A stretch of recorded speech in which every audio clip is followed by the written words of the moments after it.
बिस्मिल्लाहिर्रहमानिर्रहीम। अस्सलामुअलैकुम।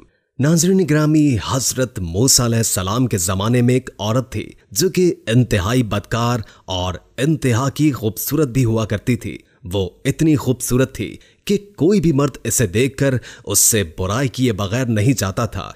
उसने अपने घर में एक महल बनवाया हुआ था। महल में तख्त बनवाया और फिर वो इस तख्त पर बैठ जाया करती थी और उसके आसपास मर्द ही मर्द हुआ करते थे और बुराई करने वाले हर वक्त मौजूद होते थे। एक दिन वो अपने महल में तख्त पर बैठी हुई थी कि वहां से एक नौजवान का जिक्र हुआ जो कि इंतहाई इबादत गुजार था। उसका शुमार आबिदों और जाहिदों में होता था। जब इस नौजवान की नजर उस औरत पर पड़ी तो उस औरत की ऐसी तस्वीर उसके जहन में बनी कि जब वो वापस गया तो उसका इबादत में किसी भी तरह दिल नहीं लग रहा था। उसने हर मुमकिन कोशिश की अपने जहन से उसे निकालने की, लेकिन उस औरत को अपने तसव्वुर से निकाल ही नहीं सका। बहुत कोशिश कर ली, बहुत ज्यादा कोशिशों के बावजूद वो किसी भी तरह इसमें कामयाब ना हो सका। तो उसने इतनी रकम जमा की जितनी रकम में वो औरत किसी मर्द को अपने करीब आने देती थी। फिर वो रकम लेकर उस औरत के पास इस ख्याल से निकल पड़ा। जब वो औरत के पास पहुंचा और उसके तख्त के करीब बैठा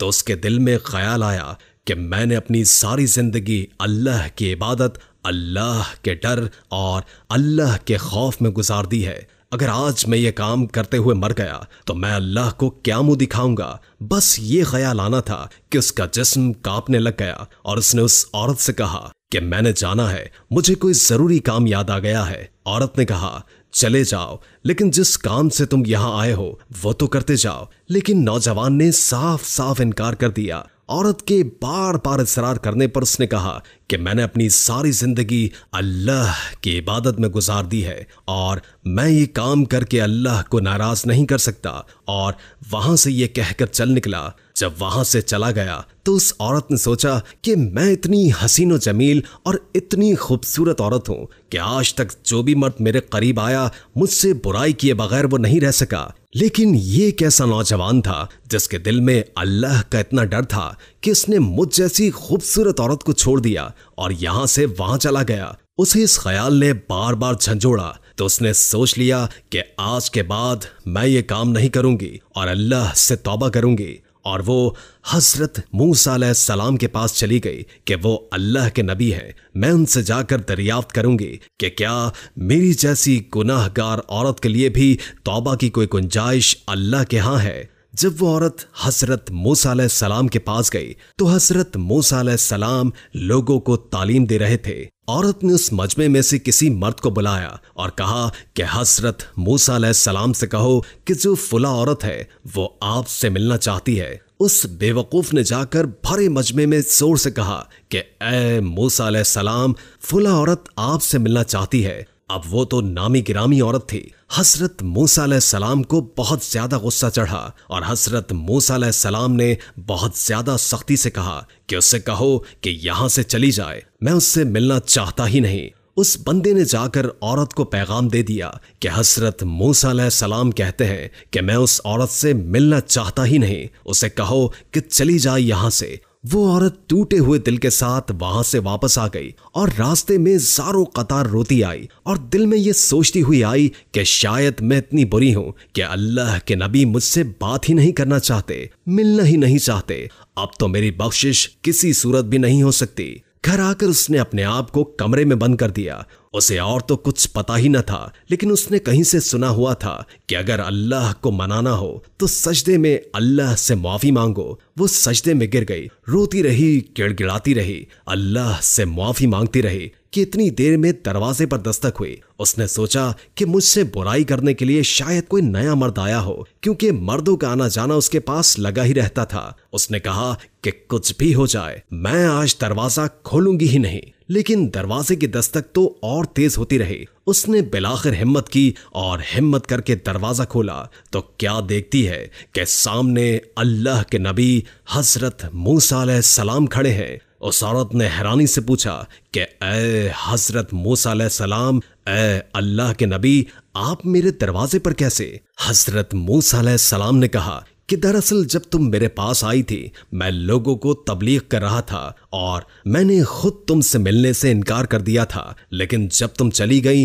तो हजरत जिब्राइल अलैहिस्सलाम मेरे पास आए और अल्लाह का पैगाम लेकर आए कि अल्लाह पाक फरमा रहा है कि मेरे पैगंबर, मेरी एक बंदी आपसे मेरा रास्ता पूछने आई थी, आपने तो उसे डांट ही दिया और मुझे अल्लाह ने कहा है कि तुम उसके घर जाओ और उसे जाकर कहो कि आज तुमने तौबा की है और अल्लाह तुमसे इतना खुश है कि अल्लाह ने तुम्हारे सारे के सारे गुनाह माफ कर दिए हैं। अगले दिन उस औरत ने सोचा कि अब मेरा इस बस्ती में रहना बहुत मुश्किल है, क्योंकि अगर यहां पर रहती हूं तो यहां पर तो तमाम लोग मुझसे बुराई करने के लिए आएंगे, और क्योंकि अब मैंने तौबा कर ली है मुझे इस बस्ती को छोड़ देना चाहिए। चुनाचे उस औरत ने इस बस्ती को छोड़ दिया और उस नौजवान को तलाश किया जिसकी वजह से उसने तौबा की थी। उस नौजवान को ढूंढने के बाद जब वो उसके घर पहुंची तो उसे बताया गया कि वो आदमी इबादत कर रहा है और जैसे ही फारिग होगा उस औरत की उससे मुलाकात करवा दी जाएगी। वो औरत घर के सहन में बैठ गई और उस नौजवान का इंतजार करने लगी।